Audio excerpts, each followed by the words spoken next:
I'm Perry Baker, and you're watching Rugby Wrap Up. Brought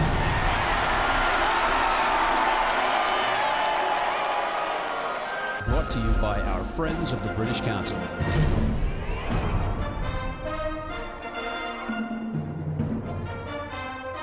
Hey everybody, welcome back to Rugby Wrap Up at the Fantasy Sports Network Studio 34 on West 35th Street in New York City.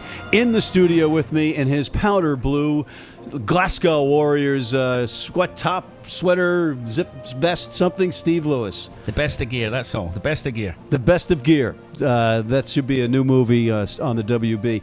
And also calling in to make this an extra special day, Mr. Chris Cusiter, calling in from not Scotland, not Glasgow, but from sunny Los Angeles. Welcome, sir. Thank you for having me. Pleasure to be here. Well, we are humbled by your presence, sir. Ladies and gentlemen, if you don't know who this man is calling in, 70 caps for Scotland. But right out of the way, I want to ask you a question. I know you had 59 caps for Glasgow. Is that correct? Something around about that. Should have been more, but I had a few injuries in that little spell. But yeah, 59 sounds about right. So 70 caps for Scotland, yet 59 caps for Glasgow. Curious and suspicious. Explain yourself. Are you trying to intimate that I saved myself for the big games? I am just asking a question. I'm the pundit. No, I got a bit unlucky in my spell with Glasgow. I had my two worst injuries of my career were at Glasgow. So I think I had one good year when I signed there, and then in my second year, I fractured my kneecap just at the end of my second season, I think, and I was out for like 15 months. I came back from that, played a few months, maybe a year, and I dislocated my shoulder, and that took another 11 months. So I had a bad run, and I wish I could have played more. I had a good run at the end. The last year of my contract, I got fit and had a good run. But yeah, just brutal game, and my body let me down a little bit. So I did do some research on that this morning. You did play 59 times for Glasgow. So that was 58 times more than I did. So there you go. I'm a one-cat wonder. Great. Oh, excellent. You guys could do the secret handshake if you want. I don't have the Glasgow Warriors jumper like that. All right. As a scrum half, who is the person that you did not want to pass to the most in your career? The person I did not want to pass to. Yeah. You're like, for any reason? I don't want to. No, I'm not giving him the ball. No, I'm not passing the ball. No. I'm going to act like I didn't see him. I'm deaf. I didn't hear him calling for the ball. Anybody. The person that I had the most, I really enjoyed playing with this person, but the person I had the most, what's the politically correct word to use? The most hesitancy interaction with, or the most kind of heated discussions with was Danny Cipriani in my last couple of years at Sale Sharks. He is a very I can see that. Dominant personality on the training pitch and likes to control things.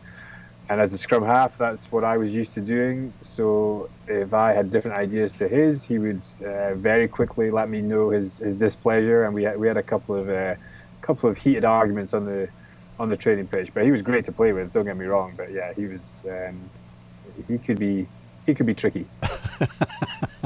All right, fair enough. So, speaking of displeasure and maybe an open wound that Steve still is just healing over the Scottish snubs on the British and Irish Lions tour, because you were British and Irish Lion, right? I was all the way back in 2005. The last time they toured New Zealand, actually, for this one. So, what did you think of the lack of Scottish players on that roster? You know what? When they announced the squad, I felt, I think, like every other Scottish person, that we'd been hard done by, and that we should have had more. And I think on reflection, on balance, we probably should have had one or two more. But when you broke down those players who had a real shot by position and compared them with the players in the other countries, it's such a close call, you know. So someone like Alec Dunbar, excellent player, goes really well for Glasgow and Scotland. And you look at the competition that he was up against, and the players that also missed out from other countries, and you think, well, it doesn't look like as much of a conspiracy as a lot of people thought. Someone like Johnny Gray as well, an excellent player for Glasgow and for Scotland, and he didn't make it, but there were other second rows out there. Joe Launchbury springs to mind, who didn't make the cut either. So, in the emotion of it, it's easy to think, oh, this is an anti-Scottish thing. And to be fair, I don't think Gatland rates the Scottish people. That's the Scottish players. That seems to be the case. But I think that's pretty well known. They were close calls across the board. And I think on reflection, it wasn't as cut and dry as a lot of people felt it was. Stephen? Yeah, I mean, actually, I'm still incensed. No, I mean, line selection is all about the form of the Six Nations the season immediately prior. So that's why I was disappointed. I felt, obviously, Johnny Gray was there. I thought Finn Russell had a crack as maybe number 3 earlier. I thought, actually, Hamish Watson was good going into it as well. But I suppose when Wales had 13, I think, and Scotland had 2 or 3, was it, in the initial selections, it was a little bit disappointing. But so what's the answer this year? Six Nations, right? Go out and prove a point. That's all you can do as a player. Do it on the pitch. Glasgow and Scotland are doing well, and especially look at the European teams.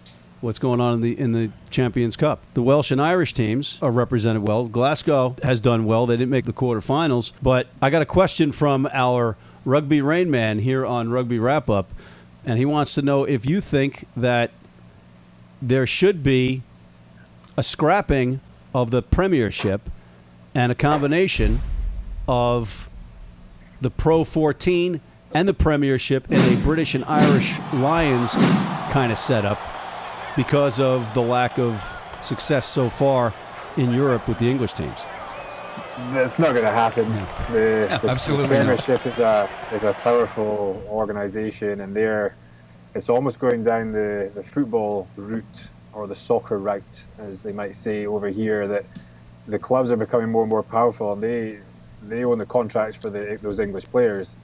And if you look, there was a good statistic that came out this week of the amount of minutes that English Lions players had played compared to their Scottish, Irish and Welsh counterparts, and it was a huge difference. They've had a massive workload since the Lions tour, whereas the system in Ireland, Wales and Scotland, where the teams are somewhat owned by the unions and can therefore control the players.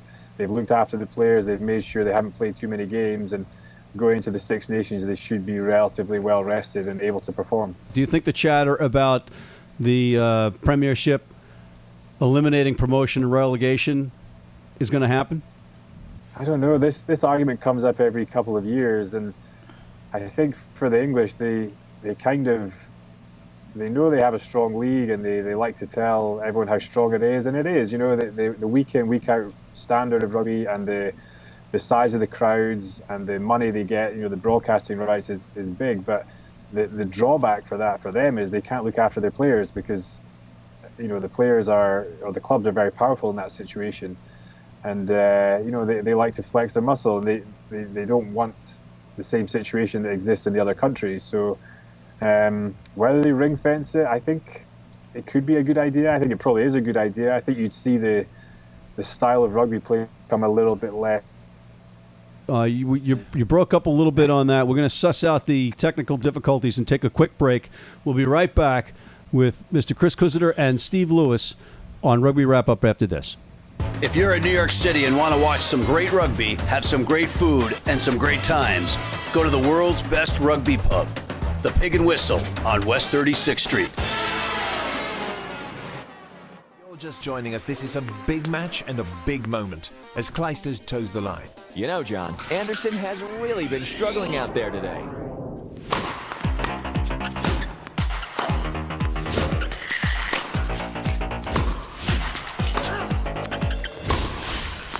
Huge mistake as Clijsters clinches another title. Don't let your nutrition get in the way. USANA, the official multivitamin of the WTA. And we are back with Mr. Chris Cusiter and Mr. Steve Lewis, Matt McCarthy here at the Fantasy Sports Network Studio 34. Gentlemen, we just left it off before that break about the Premiership potentially ring fencing their league, getting rid of promotion. Steve, you got a few words there? Yeah, I mean, obviously, if you're a Premiership owner, that's what you want to do, right? You want to protect your investment. If you have no relegation, you have less risk. You can increase the valuation of that league. So it makes perfect sense if you're a Premiership owner. The problem is they have 13 Premiership owners right now. You have London Irish there as well. It might be an easier way if they were to go, rather than think 12, and ring fence. Maybe they go to 14 and ring fence. Maybe a little bit more. But again, you get back to sort of player issues where minutes and attrition and the wear and tear on bodies. But certainly, if I was an owner, I want a ring fence. If I was a championship club, then I wouldn't want ring fence. That would be, my ambition is gone. What am I playing for? Right, you've got Bristol, which has Bristol's probably the exception too. they're going to bring in because Bristol's got the money. But if you're Leeds, even Doncaster, there's other places, you're stripping their legitimacy and their chance of moving on up in the world. Their ambition basically. Well, it is a business, as you say, and using the word business as our segue, our seamless segue into the rest of our chat with Mr. Cusiter. Chris, you have now transitioned into the business world, and you're not in Aberdeen, where you were born. You're in Los Angeles, sunny Los Angeles. I am. I moved over here 18 months ago when I retired from playing. So I was at Sales Sharks, and I considered doing one more year, but with a couple of injuries, concussions, having a young family, I wanted to move on to the next thing, which became Scotch Whisky. So I purchased a business out here. I sell mainly Scotch Whisky. It's what we focus on. It's what my passion is. And it's fun to be in the real world after 13 years of playing at it and professional rugby. So, what's your favourite tipple? What's your favourite whiskey? It's a tricky one. It's tough to pick one. I love the sherried whiskies, so I love Glenfarclas. I'm just looking over at my shelves. I love Glenfarclas. I love Glendronach.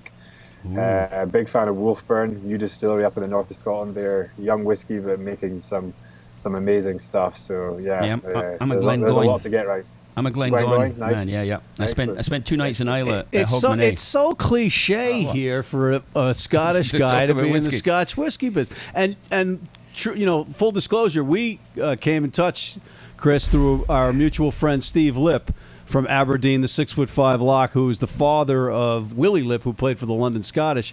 He's doing this Alexander Murray whiskey Scotch importing business, and what do you guys have? What is this? Were you think an English guy's going to run a Scotch whiskey business? I mean, what's the alternative? And it's logical. The Aberdeen to Los Angeles hotline, or what do you what is this? Well, Steve Lipp was one of the main reasons that I moved out here. He was a friend, a rugby friend. I actually used to watch him play when I was a kid. He used to be the ball boy at the Gordonians games, and I got in touch with him, and he was working in Scotch Whisky, and it just kind of set something off. I always wanted to live in California. I had enough range from Aberdeen, Glasgow, Manchester. I'd seen enough, so I wanted to come out here. And Scotch Whisky is just an amazing product. It represents the best of Scotland, and I really kind of proud to be involved in it in a little way and promoting it and selling it. And there's worse places to be than California. Well, if you follow his footsteps, we were roommates in Hollywood, and we were losers, and now he's a big shot. So I think you made the right decision.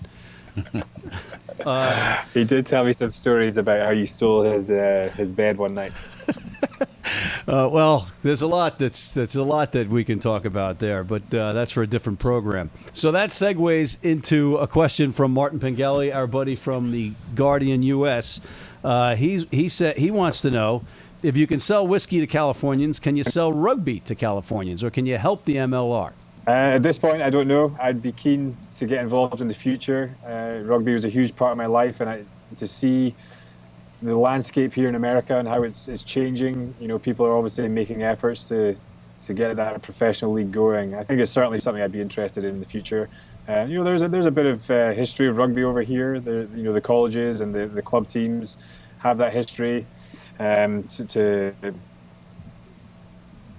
bring that to the next level and try and harness some of the athletic talent they have out here, that's probably the next question. So for sure, it's something I keep my eye on and hope to get back involved in once I establish my business here. All right. Well, we're running out of time, but I've got a series of questions I'm going to hit you with in rapid fire in our lovescotch.com rapid fire quiz. All right, you ready? These are rapid fire questions. Yes. Who is your favorite teammate? Favorite teammate. This is rapid Henry fire. This is rapid fire. Okay, Lovescotch.com. Who Henry was? Tuolangi. Ooh, all right. It's a number 8. Who's your most dreaded rival? Rhys Webb from Wales. Always got injured when I played against him. That'll do it. So there's a connection there. Yeah. What was your favorite moment on a rugby pitch? First cap for Scotland, first cap for the Lions, beating England 2006 Calcutta Cup. That's Those not three one, altogether. Chris. That's not what was your favorite moment Can't on pick the one. rugby pitch. You can't pick one. Okay, let's say beating England 2006. Good lad, good lad. There you go. You just made Steve giddy over here. He's floating off his chair. All right. Can the Scottish Rugby Union support a third professional team?